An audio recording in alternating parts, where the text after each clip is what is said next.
Merhaba arkadaşlar, örgü kanalıma hoş geldiniz. Hem kız hem erkek çocuklarınız için yapabileceğiniz kolay tığ işi hırka yaptım. Bugün bu hırka anlatımını sizlerle paylaşmak istiyorum. Hırkayı ön bölümden düğmeli yaptım. Bebeğe giydirip çıkarması kolay.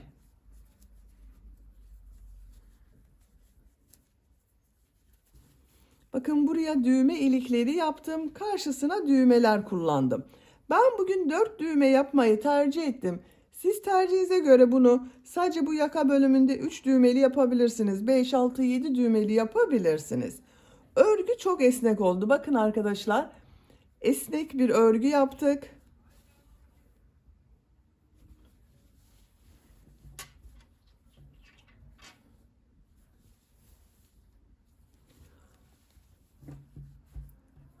Hırka örgüsüne yakadan zincir yaparak başlıyoruz. Ben bugün hırkayı 6 aylık bebek ölçüsüne göre anlatıyorum. Siz bu hırkayı yeni doğan bebek için yapabilirsiniz. Her yaş çocuklarınıza yapabilirsiniz. Yeni doğan bebek için yapmak istiyorsanız yakada yaptığım bu zincir sayısını benimle aynı sayıda başlayabilirsiniz. Arttırma sırasını 2 sıra eksik yaparsanız yeni doğan bebek için olur. Zincir sayısını aynı başlayıp arttırma sırasını bir sıra eksik yaparsanız 3 aylık bebeğiniz için olur. Yine zincir sayısını aynı sayıda başlayıp bu arttırma sırasını bir sıra fazla yaparsanız 1 yaşındaki çocuğunuz için olur. 2 yaş çocuk için yapmak istiyorsanız 8 zincir fazla başlayabilirsiniz. Ön bölümleri birer trabzan, kol ve arka bölümü ikişer trabzan fazla yaparsanız 2 yaşındaki çocuğunuz için olur. Her yaş çocuğunuza bu şekilde arttırmalar yaparak yapabilirsiniz. Yetişkinler için de uygun bir model.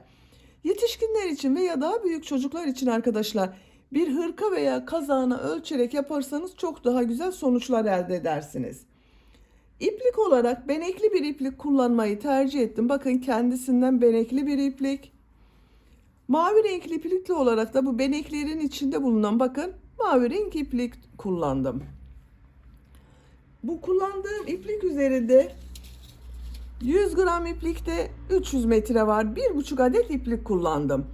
İplik markası söylememiz yasak arkadaşlar. Siz bu hırka örgüsünde her marka iplik ve renkleri kullanarak yapabilirsiniz.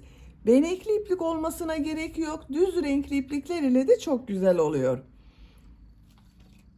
Mavi renkli iplik olarak da bakın yine aynı kalınlıkta 300 metre olan bu ipliği kullandım. Siz bu hırka örgüsünde her marka iplik ve renklerini kullanarak yapabilirsiniz. Her renk iplik ile çok güzel oluyor. Tığ olarak 5 numara 3 milimetre tığ kullandım. Elim çok sıkı değil. Yaptığım örgüler yumuşak oluyor. Eliniz sıkıysa 3,5-4 milimetre tığ kullanırsanız çok daha güzel olur. Ölçülerini videonun sonunda ölçüyorum. Oraya bakabilirsiniz. 6 aylık ölçüde anlatıyorum. İplik tığı hazırlayalım. Hep birlikte bu hırka örgüsüne başlayalım.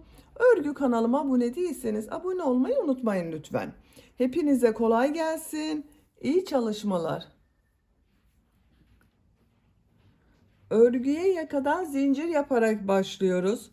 İlk ilmeği ben bu şekilde yapıyorum. Zincirleri yapmaya başlıyorum. Çok sıkı zincirler yapmıyorum. 70 zincir yapalım. 70 zincir yaptım. Bakın çok sıkı zincirler yapmadım. 70 zincirin kaç santimetre olduğunu ölçüyorum. 30 santimetre zincir uzunluğu var arkadaşlar. 30 santimetre için ben 70 zincir yaptım. Sizin elinizin sıklığına göre daha fazla zincir yapmanız gerekebilir. Şimdi bu zincirler üzerine yarım trabzan yapacağız. Yarım trabzan yaparken yaka ayrımlarını da yapacağız. Ön bölümleri, kol bölümlerini ve arka bölümü işaretleyeceğiz arkadaşlar. Tığ üzerine iplik alıyorum. 2 ilmek atlıyorum. 3. ilmeğe yarım trabzan yapıyorum. Bakın şu şekilde tığı alıyorum. İlmeğe tığı takıyorum. İplik aldım. 3 ilmek var. Üçünün içinden bir defa da çekiyorum. Yarım trabzan oluyor. Ön bölüm için 10 yarım trabzan yapıyorum. Sıra başında yaptığım bu 2 ilmek atlama da bakın bir yarım trabzan oluyor. 1, 2, 3, 4, 5, 6, 7, 8, 9, 10. 10 yarım trabzan yaptım. Arttırma yeri için 2 zincir yapıyorum. Kol bölümüne 14 yarım trabzan yapıyorum.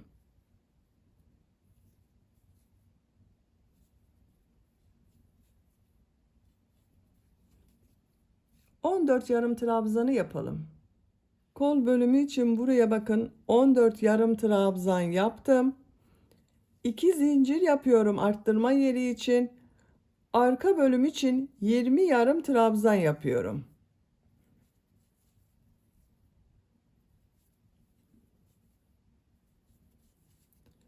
Bu ön bölümü siz kaç trabzan yaptıysanız arkadaşlar, bu arka bölüm ön bölümün 2 katı olacak. 2 ön bölümün toplamını arka bölüm için yarım trabzan yapıyoruz. 20 trabzan yapalım. Arka bölüm için 20 yarım trabzan yaptım. 2 zincir yapıyorum.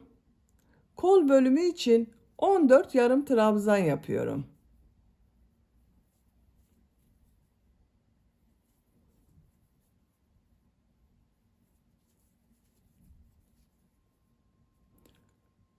...14 yarım trabzanı yapalım.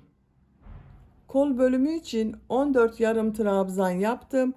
Arttırma yeri için 2 zincir yapıyorum.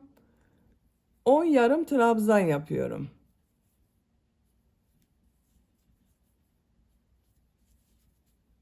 On yarım trabzanı yapalım. Ön bölüm için 10 yarım trabzan yaptım. Bu sırada yaka ayrımlarını yaptık arkadaşlar.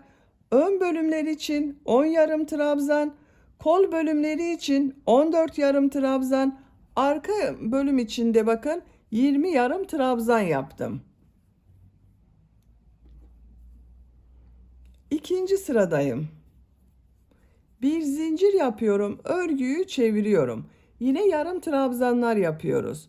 Tığ üzerine iplik alıyorum. Bakın yarım trabzanı şu şekilde 2 ilmeğe yapmıyorum.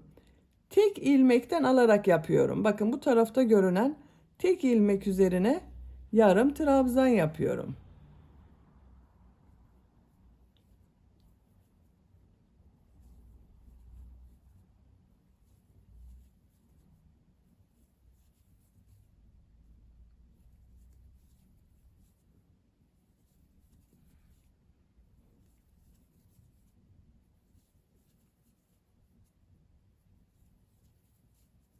Bakın 2, 4, 6, 8, 10 yarım trabzan yaptım. Arttırma yerine bir yarım trabzan, 2 zincir, bir yarım trabzan yapıyorum.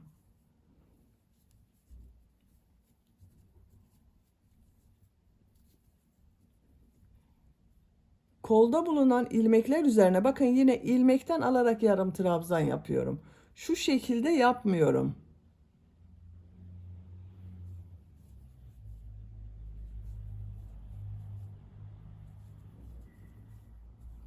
Arttırma yerine kadar devam edelim. Arttırma yerine kadar kol bölümünde yarım trabzan yaptım. Buraya bir yarım trabzan, 2 zincir, bir yarım trabzan yapıyorum. Bakın kol bölümünde bu sırada arkadaşlar 2, 4, 6, 8, 10, 12, 14, 16 yarım trabzan oldu. 2 yarım trabzan artmaya oldu bakın bu sırada. İlmeklere yarım trabzan yaparak devam ediyorum. Arttırma yerine kadar devam edelim. Buraya kadar yarım trabzan yaptım. Arttırma yerine bir yarım trabzan, 2 zincir, bir yarım trabzan yapıyorum. Diğer ilmeklere yarım trabzan yaparak devam ediyorum. Bakın şu şekilde yapmıyorum. Şu tek ilmekten alarak yarım trabzan yapıyorum. Arttırma yerine kadar devam edelim. Arttırma zincirine kadar yarım trabzan yaptım. Bu arttırma zincirinin üzerine bir yarım trabzan, iki zincir, bir yarım trabzan yapıyorum.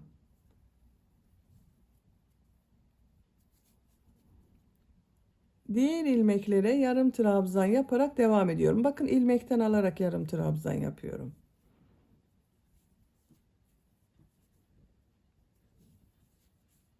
Sıra sonuna kadar devam edelim. Sıra sonuna kadar tamamladım. Son trabzanı bakın burada 2 ilmek atlayarak bir yarım trabzan yaptım. İkinci zincir üzerine yapıyorum. Bu sırada da bakın 2, 4, 6, 8, 10, 11 yarım trabzan oldu bu bölümde arkadaşlar. Arttırma yerlerinde bir yarım trabzan, iki zincir, bir yarım trabzan yaptık. Diğer ilmeklere yarım trabzan yaptım. Üçüncü sıradayım. Bir zincir yapıyorum. Örgüyü çeviriyorum. İlk ilmeğe yarım trabzan yapıyorum. Diğer ilmeklere yarım trabzan yapıyorum. Buraya kadar devam edelim. Arttırma yapacağım yere kadar yarım trabzan yaptım. Tığ üzerine iplik alıyorum. Buraya bir yarım trabzan, iki zincir, bir yarım trabzan yapıyorum. Diğer ilmeklere yarım trabzan yaparak devam ediyorum. Bakın şu şekilde ilmekten alarak yapıyorum arkadaşlar. İki ilmekten yapmıyorum. Tek ilmekten alarak yarım trabzan yapıyorum. Bu arttırma yerlerinde bir yarım trabzan, iki zincir, bir yarım trabzan yapalım. Sıra sonuna kadar devam edelim. Sıra sonuna kadar tamamladım. Son ilmeği bakın şu iki ilmek üzerine birlikte alarak yapıyorum. Yine yarım trabzan yaptım. Bu sırada bu 4 yerde bir trabzan, yarım trabzan, iki zincir, bir yarım trabzan şeklinde arttırma yaptım. Roba görüntüsü bu şekilde oldu bakın. Robanın örgüsü bu şekilde devam edecek arkadaşlar. Bu arttırma yerlerinde bir yarım trabzan, iki zincir, bir yarım trabzan yapacağız. Bakın bütün arttırma yerlerinde diğer ilmeklere yarım trabzan yapacağız. Yapacak olduğunuz çocuğun büyüklüğüne göre bu 4 yerden arttırmalar yaparak roba örgüsüne devam edelim. Yaka arttırma sırasını yapacağım ölçüye göre ben tamamladım. 1, 2, 3, 4, 5, 6, 7, 8, 9, 10, 11, 12, 13, 14 sıra yaptım. 15. sıradayım. 15. sıradan itibaren artık kol bölümünü gövde bölümünden ayırıyorum. Santimetre olarak ölçüyorum. 10 santimetre bakın yaka yüksekliği var arkadaşlar. Siz bunu bir beden büyük yapmak istiyorsanız bir sıra daha arttırma devam edebilirsiniz. Küçük yapmak istiyorsanız da bir veya iki sıra önce bitirebilirsiniz. Bir zincir yapıyorum. Örgüyü çeviriyorum. İlmekten alarak yarım trabzan yapıyorum.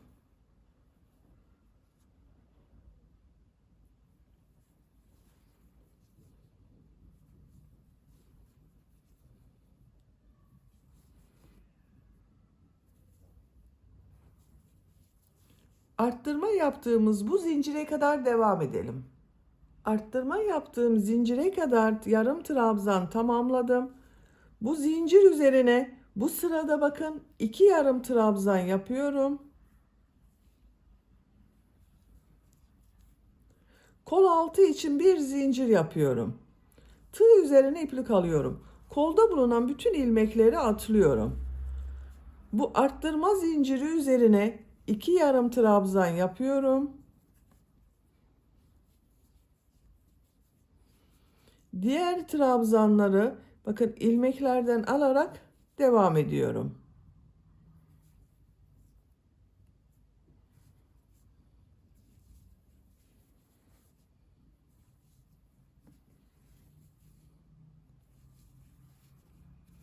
Buraya kadar devam edelim. Buraya kadar bakın yarım trabzan tamamladım. Arttırma yerine 2 yarım trabzan yapıyorum. Kol altı için bir zincir yapıyorum. Kolda bulunan bütün ilmekleri atlıyorum. Bu arttırma yaptığım bir zincir üzerine 2 yarım trabzan yapıyorum.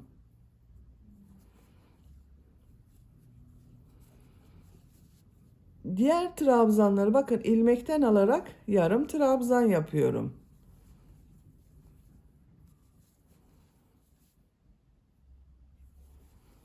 Sıra sonuna kadar devam edelim. Sıra sonuna kadar tamamladım. Bu sırada bakın yine yarım trabzanlar yapmaya devam ettim. Kol bölümlerini gövde bölümünden ayırdım. Kol altında birer tane zincir yaptım. Artık örgüye gövde örgüsüyle devam ediyorum. Bir zincir yapıyorum, örgüyü çeviriyorum.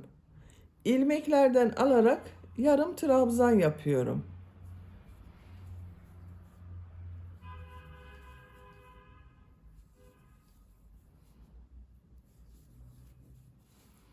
Buraya kadar devam edelim. Kol altına kadar yarım trabzan tamamladım. Bu kol altında bakın bir zincir yaptım. Bu zincir üzerine 2 yarım trabzan yapıyorum.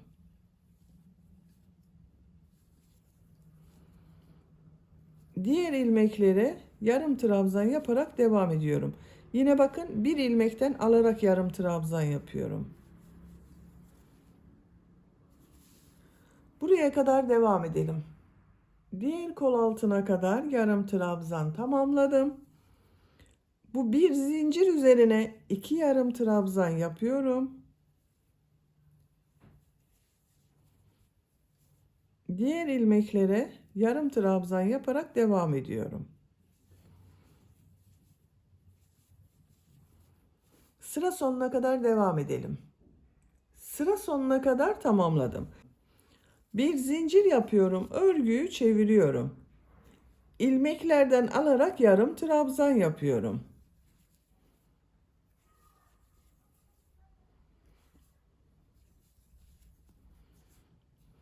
Sıra sonuna kadar devam edelim. Bir zincir yapıp örgüyü çevirelim. Bu şekilde gövde örgüsüne devam ediyoruz arkadaşlar. Bakın, görüntüsü bu şekilde oldu. Yapacak olduğunuz çocuğun büyüklüğüne göre bu sıraları tekrarlayarak gövdenin örgüsünü tamamlayalım. Gövde örgüsünü yapacağım ölçüye göre tamamladım. Kol altından sonra bakın 1, 2, 3, 4, 5, 6, 7, 8, 9, 10, 11, 12, 13, 14, 15, 16, 17, 18, 19, 20, 21 sıra yarım trabzan yaptım arkadaşlar. Ölçüyorum. 17 santimetre yükseklik yaptım. Siz tercihinize göre 1-2 sıra devam edebilirsiniz. Ben ipliği burada kestim. Bakın bu renk ipliği kestim. Şimdi bu ipliğin bakın benekli bir iplik. İçindeki bulunan şu renklerle mavi renkli iplik ile ben devam ediyorum. Siz tercihinize göre düz renk yapıyorsanız kendi rengiyle devam edebilirsiniz. Veya herhangi bir başka renk iplik ile devam edebilirsiniz.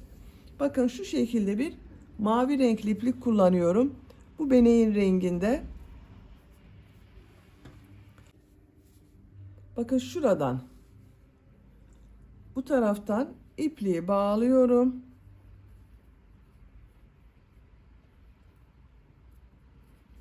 Buradan ilmek yapıyorum. 2 zincir yapıyorum. Bu 2 zincirde bir trabzan. Şu ilk trabzanı ters taraftan boşluktan alıp trabzan yapıyorum. Bu trabzan bakın düz taraftan boşluktan alıp trabzan yapıyorum. Ters taraftan boşluktan alıp trabzan yapıyorum. Bakın şu şekilde yapmıyorum arkadaşlar. Şu tığı trabzan boşluğuna takıyorum. Trabzan yapıyorum. Bir düz bir ters boşluktan alarak trabzan yapıyoruz.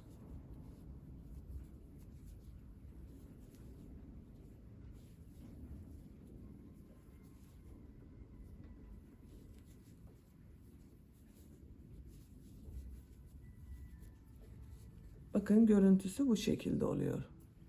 Sıra sonuna kadar devam edelim. Sıra sonuna kadar bir düz bir ters boşluktan aldım, trabzan yaptım. Görüntüsü bu şekilde oldu. Son ilmeğe bakın, trabzan yapıyorum. 2 zincir yapıyorum. Örgüyü çeviriyorum. Bu sırada yaptığım bu trabzanları nasıl görüyorsam o yönde boşluktan alıp trabzan yapıyorum. İlk trabzan ters tarafta görüyorum. Boşluktan alıp trabzan yapıyorum. Düz tarafta görüyorum. Boşluktan alıp trabzan yapıyorum.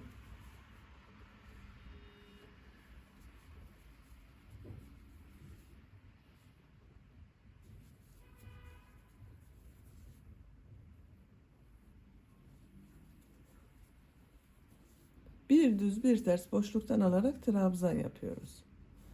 Sıra sonuna kadar devam edelim. Sıra sonuna kadar tamamladım.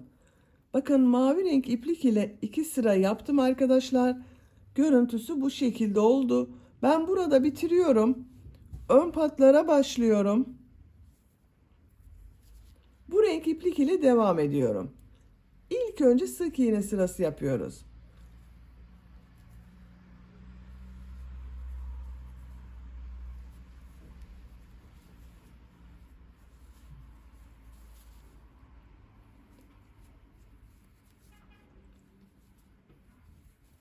Bakın bu şekilde sık iğne yapıyorum. Bu trabzanlara yaptığımız sık iğne sırası arkadaşlar. Çekme yapmadan bakın bu şekilde bazı sıralarda bir ilmeğe bir sık iğne, bazı sıralarda 2 sık iğne yapabilirsiniz. Düzgün olacak şekilde. Sıra sonuna kadar devam edelim. Sıra sonuna kadar sık iğne yaparak tamamladım. Şimdi tekrar sık iğne sırası yapacağız arkadaşlar. Bu sık iğneyi yaparken düğme ilikleri de yapıyorum. İlk önce düğme ilikleri yapacağım yere işaret yapıyorum. Bakın ilk düğme iliğini bu yaka başlangıcına yapıyorum. Diğer düğme iliğini bakın şu şekilde bakıyorum. Şuraya yapıyorum. Ben göz kararı yapıyorum arkadaşlar.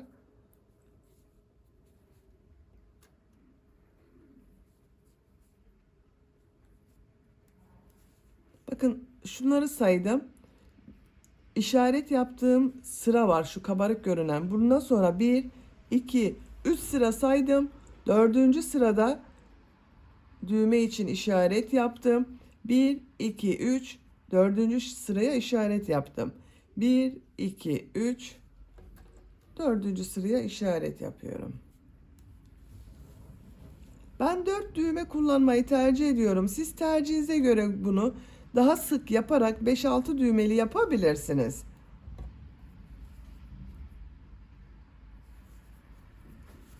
Bir zincir yapıyorum, örgüyü çeviriyorum. İlk ilmeğe sık iğne yapıyorum. Düğme iliği için 3 zincir yapıyorum. 2 ilmek atlıyorum, sık iğne yapıyorum. Bu zincir sayısı düğmenin büyüklüğüne göre değişir arkadaşlar. Bakın ben bugün bu şekilde bir düğme kullanıyorum. Bu düğmenin geçeceği kadar. Siz daha küçük düğme kullanıyorsanız 2 zincir yapabilirsiniz. Kaç sık iğne yaptığımızı sayalım. Bakın 1, 2, 3, 4, 5, 6, 7, 8, 9, 10, 11 sık iğne yaptım. Düğme iliği için 3 zincir yapıyorum. 2 ilmek atlıyorum. 11 sık iğne yapıyorum.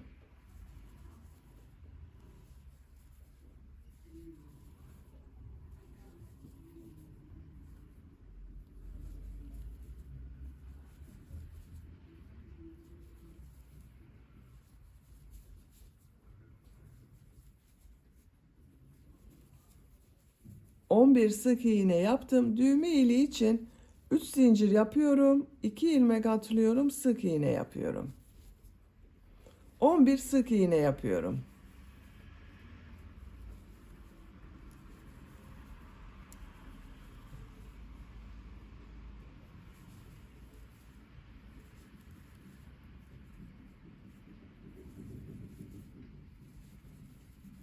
On bir sık iğne yaptım.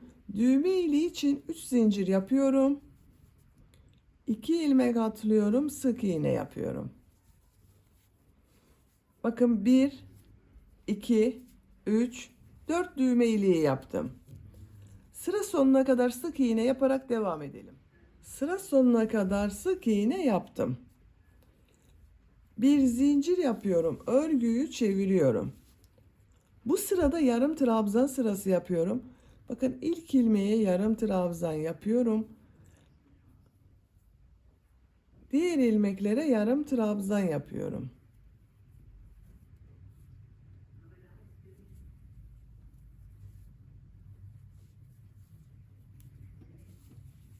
Düğme iliği yaptığımız zincire kadar devam edelim. Düğme iliği yaptığım zincire kadar yarım trabzan yaptım.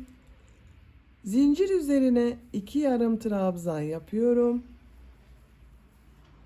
Diğer ilmeklere yarım trabzan yapıyorum. Bakın düğme iliği daha belirgin oldu. Bu zincir üzerine ve bu zincir üzerine 2 yarım trabzan yapalım. Diğer ilmeklere 1 yarım trabzan yapalım. Sıra sonuna kadar devam edelim. Sıra sonuna kadar tamamladım. Bakın düğme ilikleri yaptığım zincirler üzerine 2 yarım trabzan yaptım. Diğer ilmeklere birer yarım trabzan yaptım. Son ilmeğe de yarım trabzan yaptım. Yaka çevresinde sık iğne yaparak devam ediyorum.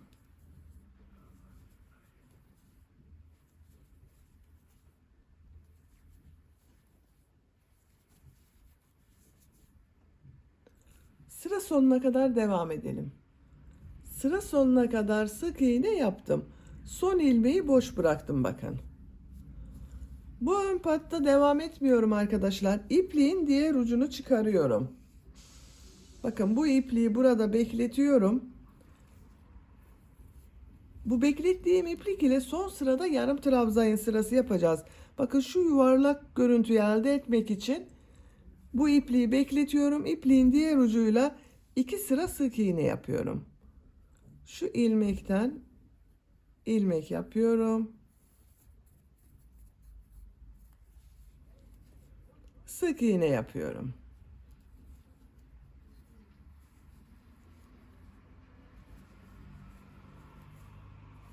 Sıra sonuna kadar devam edelim.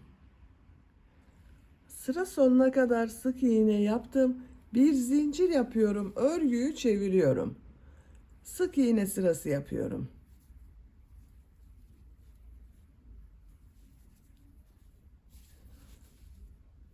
Sıra sonuna kadar devam edelim. Sıra sonuna kadar sık iğne yaptım. İpliği kesiyorum. 2 sıra sık iğne yaptım. Şimdiki sırada trabzan sırası yapacağız, yine yarım trabzan sırası. Bakın burada da aynı yaptım arkadaşlar. Burada beklettiğim iplik ile devam ediyorum.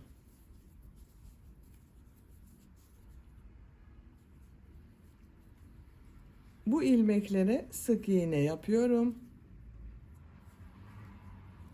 Bakın son ilmeğe sık iğne yaptım. Yarım trabzan yapıyorum artık.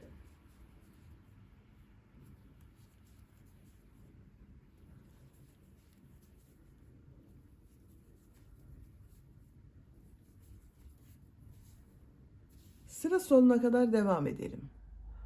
Sıra sonuna kadar yarım trabzan yaptım. İpliği kesiyorum.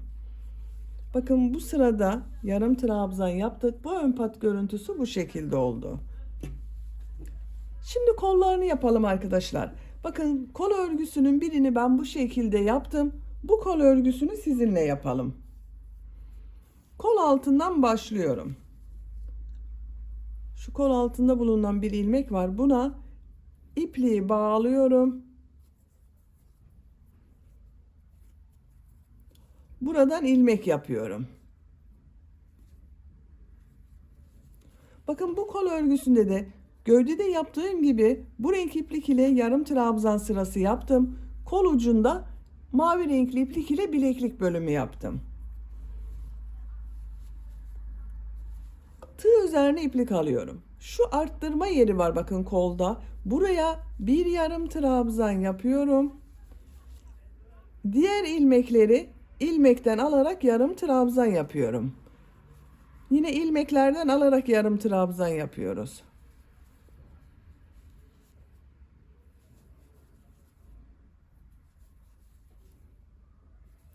Sıra sonuna kadar devam edelim.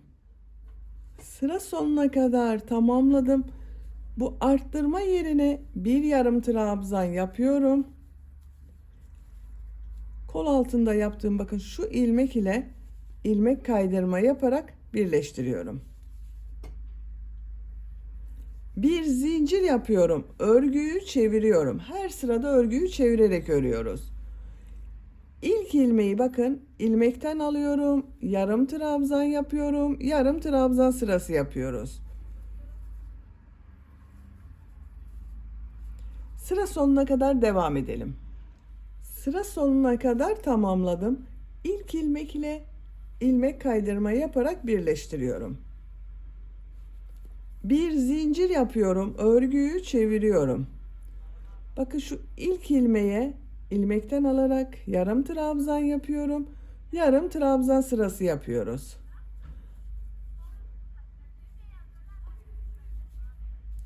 Sıra sonuna kadar devam edelim. Sıra sonuna kadar tamamladım. İlk ilmek ile ilmek kaydırma yaparak birleştiriyorum. Bir zincir yapıyorum. Örgüyü çeviriyorum. Yine ilmeklerden alarak yarım trabzan yapıyorum. Sıra sonunda örgüyü çevirerek örüyoruz arkadaşlar. Bir sırada şimdiki sırada yaptığım gibi ters taraftan, bir sırada düz taraftan yapıyoruz. Çevirmeden düz olarak devam ederseniz her sırada bu gövde bölümü ile görüntü farklı görünür. Kol örgüsü bu şekilde devam edecek. Ben bu kol örgüsünü 19 sıra yaptım. Sonra bu 2 sıra mavi renkli iplik ile bileklik bölümü yaptım. Bunu da aynı yapıyorum. Yapacak olduğunuz çocuğun büyüklüğüne göre sırayı tekrarlayarak kol örgüsüne devam edelim. Kol örgüsünü 19 sıra yaptım. Bakın şuradan başlıyorum. 2, 4, 6, 8, 10, 12, 14, 16, 18, 19 sıra yaptım. Santimetre olarak ölçüyorum.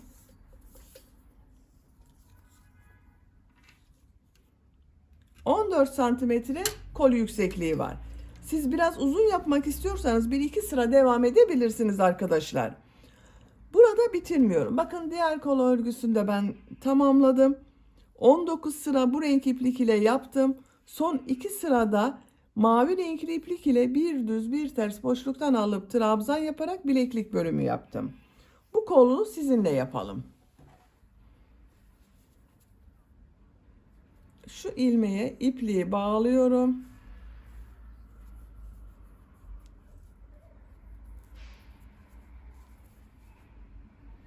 Buradan ilmek yapıyorum. 2 zincir yapıyorum. Şu ilk trabzan düz taraftan boşluktan alıp trabzan yapıyorum. Ters taraftan boşluktan alıp trabzan yapıyorum.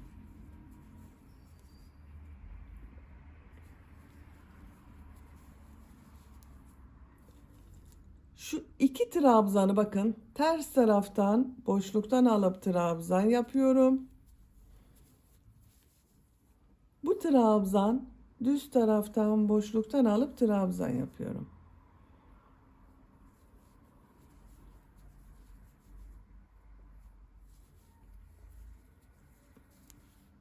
Bakın kesme yaptım buradan sonra bakın bir düz taraftan yaptım, bir ters taraftan, bir düz taraftan yaptım.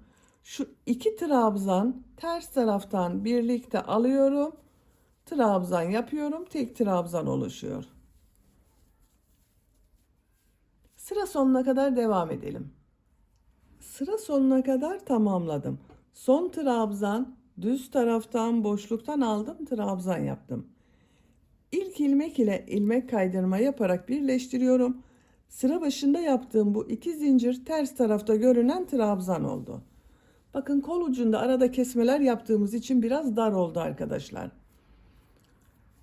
2 zincir yapıyorum. Bu sırada yaptığım bu trabzanları nasıl görüyorsam o şekilde boşluktan alıp trabzan yapıyorum. Düz taraftan boşluktan alıp trabzan yapıyorum.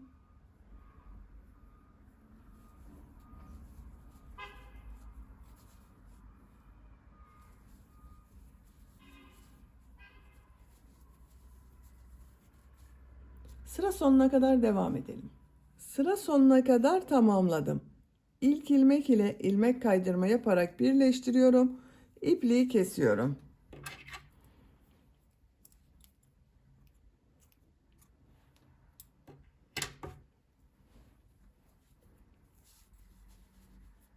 Bakın kol ucu bu şekilde oldu. Ben 2 sıra yaptım arkadaşlar. Siz tercihinize göre bunu 3-4 sıra yapabilirsiniz. Hırka örgüsünü bitirdim. Bakın ters tarafının görüntüsü bu şekilde.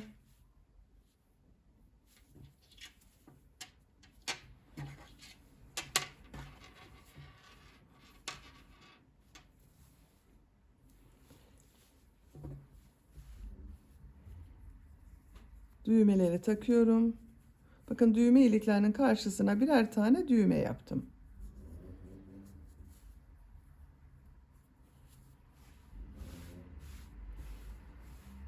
Bitmiş olarak ölçülerini söylüyorum. Kol altının buradan gövde genişliğini ölçüyorum.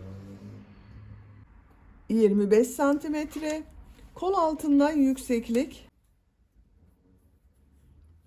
19 santimetre.